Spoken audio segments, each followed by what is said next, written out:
Okay, so there's a few things that can go wrong with the brush cutter head. What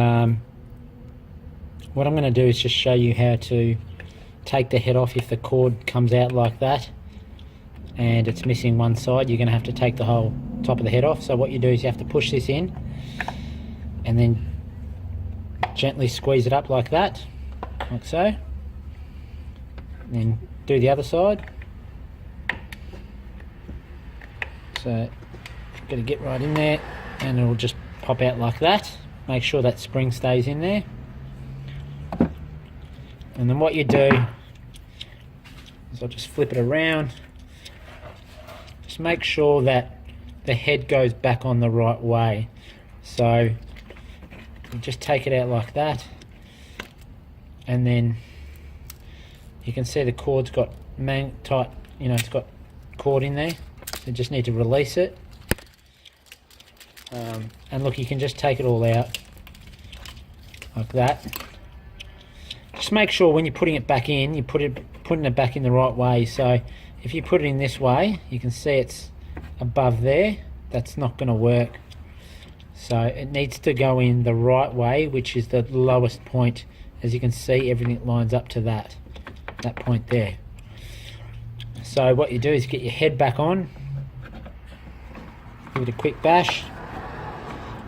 So it locks back in, and that's locked back in again. And then what you do is you need to then line it up to the arrows there. See the arrow? And line it up with the hole. And then feed it through, back through again. Feed it through. You then get it all even from one end.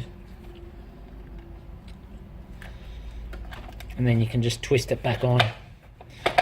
Every couple of turns when you're twisting it back on, make sure that you give it a bit of a tension, because that's why it gets tightened up and caught. Okay, tighten it up, tighten it up. Okay, tighten it up, and then that's right to go. Now sometimes under this section here, you can get like stuff caught in there, plastic, and that means that it won't push down and let you release cord. So if you're finding that you're bashing down hard on the cord, it's because there's something caught underneath there. So what you need to do is get a screw. You need to find the hole in there, the locking hole, and then you need to turn it in a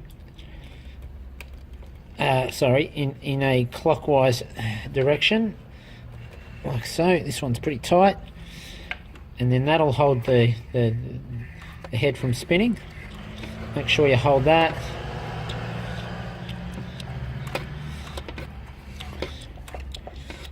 And just make sure that all these bits don't fall out, like that. You can take this one out now, and what you do is you just have a look under here, take this one off. This should just come straight off. See how that's got some stuff already caught on there? So what we need to do is take that stuff out, make sure it's all clean under here, and then you'll find that these grooves match back up onto that, which then locks it back on. And then you just twist it back on the clockwise direction. Get it back onto the head.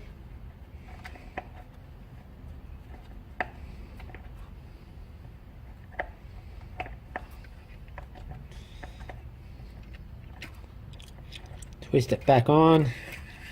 Get it as tight as you can. That's all going to be tight. So get it as tight as you can by hand, and then get your screw back again. Like that. And then make sure that you're tightening it back up. Just firm, it doesn't have to be super tight, just firm. Then it's done. You're right to go.